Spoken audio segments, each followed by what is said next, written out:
নামক যে মউতের কথা বলা হয়েছে, অর্থাৎ পৃথিবীর জীবন থেকে স্থানান্তরের যে প্রক্রিয়া, রুহের জগৎ থেকে আপনাকে একভাবে মায়ের রেহেমে পাঠানো হয়েছে, মায়ের রেহেম থেকে আরেকভাবে আপনাকে পৃথিবীতে আনা হয়েছে, পৃথিবী থেকে আরেকভাবে আপনাকে কবরের জগতে নেওয়া হবে, যেটাকে আলমে বারজাক বলা হয়েছে। বারজাখী জীবন অর্থাৎ কবরের জীবন, এখানেও লম্বা সময় আপনাকে বসবাস করতে হবে। আচ্ছা, এই জগৎটা যদি একেবারেই বেহুদা হতো, তাহলে কি আল্লাহ এখানে একটা সময় রাখতেন? রুহের জগৎটা একটা সচল জগৎ ছিল, সেখানেও আল্লাহর সাথে আপনার কথাবার্তা হয়েছে, সেখানে আল্লাহ আপনাকে প্রশ্ন করছেন, সেখানে আল্লাহ আপনাকে লালন পালন করছেন কিনা?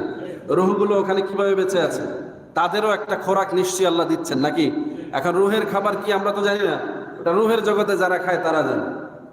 সেখান থেকে মায়ের রেহেমে পাঠানো হলো, তাদেরকে আল্লাহ লালন পালন করলেন। মায়ের রেহেমে কিভাবে খাওয়া দাওয়া হয়েছে আমরা জানি কিনা? মায়ের শরীর থেকে নাভির মাধ্যমে ফাইভ সৃষ্টি করে আল্লাহ রাব্বুল আলামিন মায়ের শরীর থেকে খাবার তাকে ট্রান্সফার করেছেন। সুবহানাল্লাহ। তো রিজিক বিহীন ছিল না। এবার মায়ের রেহেম থেকে পৃথিবীতে আসার পরে মানুষের খাওয়া দাওয়া লাগে কিনা, খায় কিনা জানি তো আমরা। তো এবার পৃথিবীর জীবন থেকে কবরের জীবনে যখন যাবে, সেখানেও একটা সময় তাকে বসবাস করতে হবে, সেখানেও তার একটা জীবন প্রণালী আছে না নাই? থাকবে কিনা? আল্লাহ বলেছেন আছে। পৃথিবীর জীবন থেকে তুমি যখন কবরের জগতে যাবে, সেখানেও তোমার জন্য পরীক্ষা আছে। আতা মালাকানে ইয়াজলিসানে ফায়াকুলানে মান রাব্বুকা ওয়া মা দীনুকা ওয়া মান হাযা রাসূল আল্লাযী বুইসা ফী। রাসূলুল্লাহর হাদিস বলছে যে কবরে রাখার পরে ফেরেশতা আসবে, তাকে বসায়া প্রশ্ন করবে, তোমার রব কে, তোমার দ্বীন কি, তোমার নবী কে ছিলেন যিনি তোমার সামনে আছেন। সুবহানাল্লাহ। এই প্রশ্নের পরে রিজিকের ফয়সালা হবে। আল্লাহর রাসূল বলছেন ফানাদা মিনাস সামায়ে, তখন আসমান থেকে আহ্বান হবে, নেদা হবে, ঘোষণা হবে, যেই লোকটা ঈমান নিয়ে কবরে এসেছে, প্রশ্নের জবাব দিতে পেরেছে, পরীক্ষায় পাশ করেছে, তার জন্য কবরটাকে জান্নাতি পরিবেশ করে দেয়া হবে। কেমন জান্নাতি? আগেও এগুলো আলোচনা করেছি। জান্নাতি পোশাক থাকবে, জান্নাতি বিছানা থাকবে, জান্নাতি আবহাওয়া থাকবে, জান্নাতের নাজ নিয়ামত থাকবে, সবই থাকবে। আর জাহান্নামীদের জন্য পাল্টা ব্যবস্থা আছে। যারা ঈমান না নিয়ে কবরে যাবে, বেঈমান হয়ে মারা যাবে, অর্থাৎ পৃথিবীর জীবন থেকে কবরের জগতে যাবে। এই মারা যাওয়া মানে মৃত্যু না, চূড়ান্তভাবে শেষ না, কথা বুঝবেন কিন্তু। প্রত্যেকটা স্থানান্তর, এন্তেকাল, প্রত্যেকটা কি জগৎ পরিবর্তন। এই কথাটা এজন্য বলছি, কিছু মানুষ বলতে চায় যে এন্তেকালের পরে তার আর কিছু থাকে না।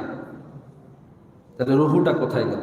আল্লাহ তো সৃষ্টি করেছেন রুহু, সৃষ্টি করেছেন কি?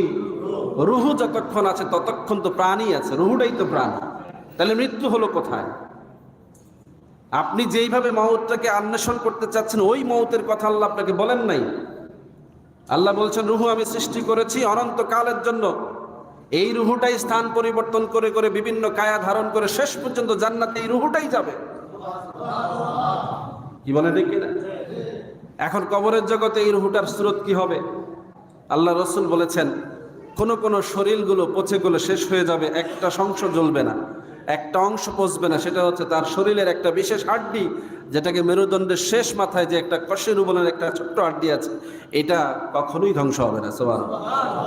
আর কিছু মানুষের শরীর যেমন আছে তেমনই থাকবে, আল্লাহ রাব্বুল আলামিন সংরক্ষণ করবেন। সুবহানাল্লাহ। কারো কারো শরীর থেকে রক্ত বের হবে, অনবরত রক্ত ঝরতে থাকবে। শহীদদের এই মর্যাদার কথা বলা হয়েছে। সালেহ যারা, নবী যারা, সিদ্দিক যারা, এদের শরীরে পচন লাগবে না, এদের শরীর আল্লাহ যেমন আছে তেমনই রাখবেন। সুবহানাল্লাহ। তাহলে রুহু কবরের জগতে কোথায় থাকবে? আল্লাহ রাব্বুল আলামিন হাবিব বলছেন জান্নাতে রুহুগুলো গাছের পাতায় ঝুলতে থাকবে। সুবহানাল্লাহ। কবরে কিভাবে থাকবে? রাসূলুল্লাহর হাদিস প্রমাণ করে যে লোকগুলো কবরে যাওয়ার পরে ফেরেশতারা এসে বসাবে। রুহুর কি বসার স্রোত আছে? কথা বোঝেন নাই? বসাবে কাকে?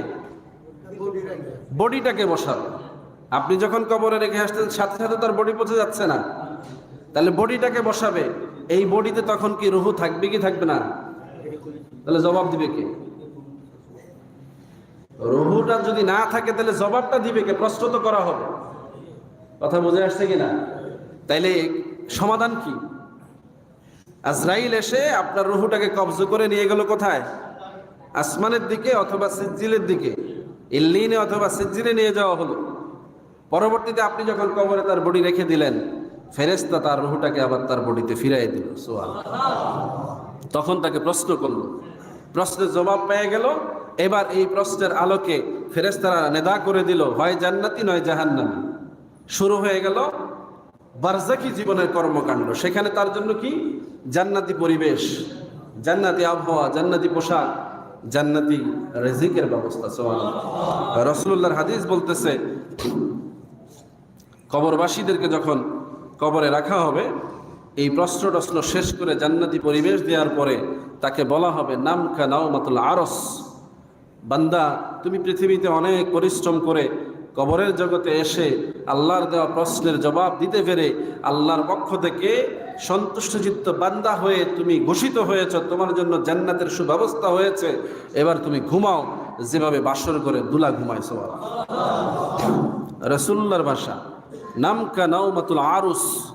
আমরা ওই যে আমাদের দেশে উরুস কয় না, উরুস মুবারক, উরুস হয় অনেক জায়গায় কয় না, উরুস মাহফিল। এই উরুস শব্দটা আরুস থেকে আসছে। আরুস মানে হলো বাসর করে দুলা যারা, তাদেরকে আরুস বলা হয়।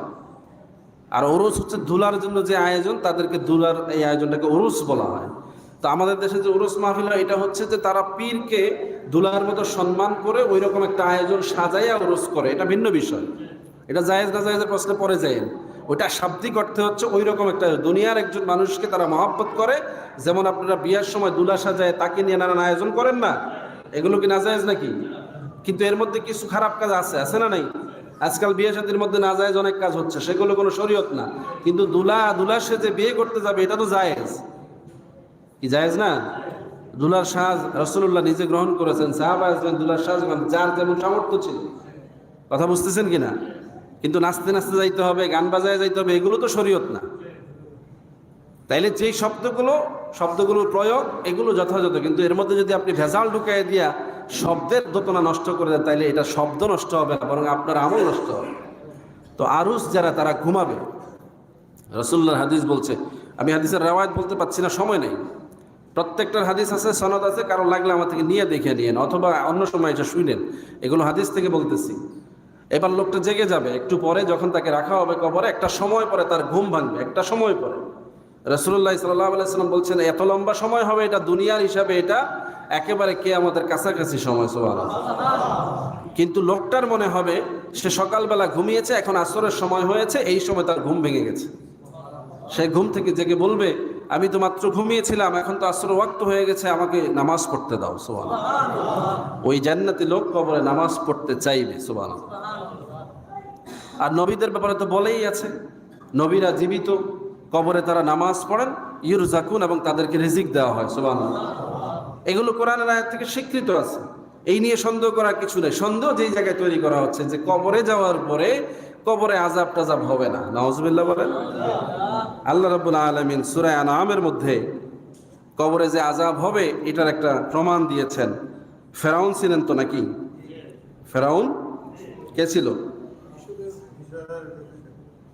মুসা নবীর সাথে লড়াই করেছে যে বাদশা, যাকে আল্লাহ রাব্বুল আলামিন নীল নদীর সুবাইয়া মারছে, এবং পরবর্তীতে তার লাশ আল্লাহ রাব্বুল আলামিন পৃথিবীর জমিনে মানুষের জন্য নমুনা হিসেবে রাখছে, তার নাম ফেরাউন। কি বলেন, ঠিক না? এই ফেরাউন কি মুমিন ছিল না মুনাফিক না কাফের? কাফের ছিল। এখন কবরে যারা যাবে শাস্তি হবে কাদের? কাফেরদের। মৃত্যু তথা পৃথিবীর জীবন শেষ হয়ে গেলে বারজাকি জীবনে যারা যাবে তাদের শাস্তি হবে। এখন এই ফেরাউনের লাশ তো কবরে নাই, কোথায় আছে? প্রকাশ্যে আছে, কিন্তু সে জীবিত নাই, তথা দুনিয়ার হালতে নাই, আছে কোনটা? বারজাকি হালে। এখন তার আযাব হচ্ছে কি হচ্ছে না? আল্লাহ কোরআনে বলছেন সূরা আনআমের মধ্যে 93 নম্বর আয়াতে যে আল্লাহ রাব্বুল আলামিন ফেরাউনকে সকাল এবং সন্ধ্যা আযাবের সম্মুখীন করতেছেন বলে। সুবহানাল্লাহ। পৃথিবীর শ্রেষ্ঠ বিজ্ঞানীরা প্রতিদিন ক্যামেরা লাগায় এই ফেরাউনের লাশ মুবারক নিয়া, নাউযুবিল্লাহ, মুবারক করলাম এই জন্য যে আল্লাহ এটাকে বিশেষ কায়দা সংরক্ষণ করেছেন, এটা আল্লাহর কুদরত। এই লাশটাকে তারা মনিটর